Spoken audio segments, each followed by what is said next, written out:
TG PGECET 2025కి సంబంధించిన phase 1 results వచ్చాయండి.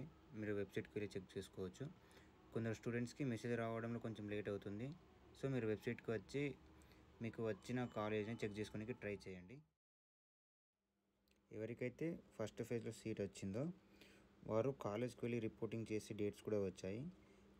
4th September 2025 నుంచి 10th సెప్టెంబర్ 2025 మధ్యలో మీరు కాలేజ్కి వెళ్ళి మీ ఒరిజినల్స్ అన్ని సబ్మిట్ చేయాలి. అలాగే ఈ డేట్స్ మధ్యలోనే మీ ఫీ పేమెంట్ కూడా చేసుకోవాలి. మీరు వెబ్సైట్కి వెళ్ళి ఇలా క్రిందికి స్క్రోల్ చేస్తే అప్డేట్స్ చెక్ చేయొచ్చు. లైక్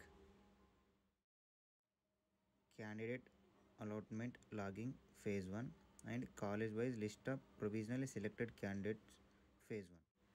ఇక్కడ క్యాండిడేట్ అలాట్మెంట్ లాగింగ్ ఫేజ్ 1 ఉంది కదా, ఇది క్లిక్ చేస్తే మీకు కొన్ని బేసిక్ డీటెయిల్స్ అడుగుతుంది.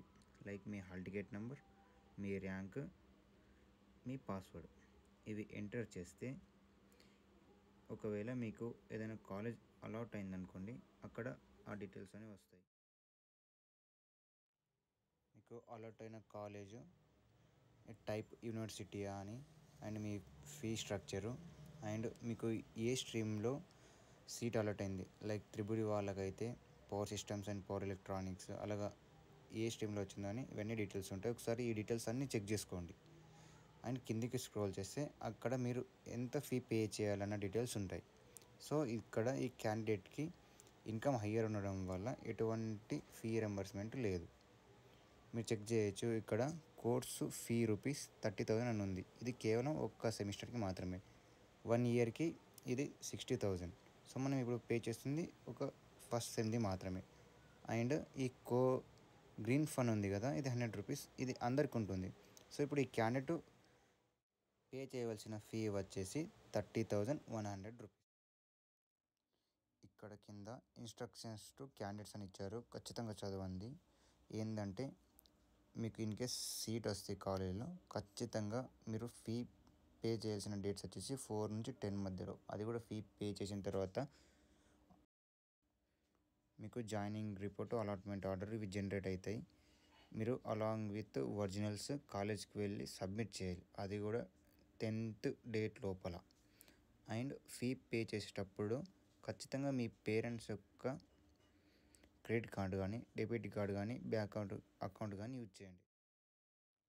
ఎందుకంటే ఇప్పుడు ఫస్ట్ ఫేజ్లో ₹30,100 పే చేశారు కదా. ఇన్ కేస్ మీకు సెకండ్ ఫేజ్లో వేరే కాలేజ్ వచ్చేసి ఆ కాలేజ్ ఫీ కేవలం ₹20,000 ఉంటే ఇంకా రిమైనింగ్ ₹10,000 మీ అకౌంట్లో మాత్రమే క్రెడిట్ అవుతాయి. సో మీరు మీ సేవ కానీ అదర్ నెట్ సెంటర్ వాళ్ళ యొక్క క్రెడిట్ కార్డ్, డెబిట్ కార్డ్ అటువంటివి యూజ్ చేసి వాళ్ళకు మనీ వెళ్తాయి. సో ఫర్దర్గా ప్రాబ్లం రాకుండా మీవి యూజ్ చేయడానికి మాత్రమే ట్రై చేయండి. రేపు 4th డేట్ నుంచి 10th డేట్ వరకు మీరు కాలేజ్కి వెళ్ళి మీ సర్టిఫికేట్ సబ్మిట్ చేయాలి. సో నేను రేపు మార్నింగ్ ఒక వీడియో పోస్ట్ చేస్తాను రిగార్డింగ్ ది ఏ విధంగా ఫీ పేమెంట్ చేయాలి అని.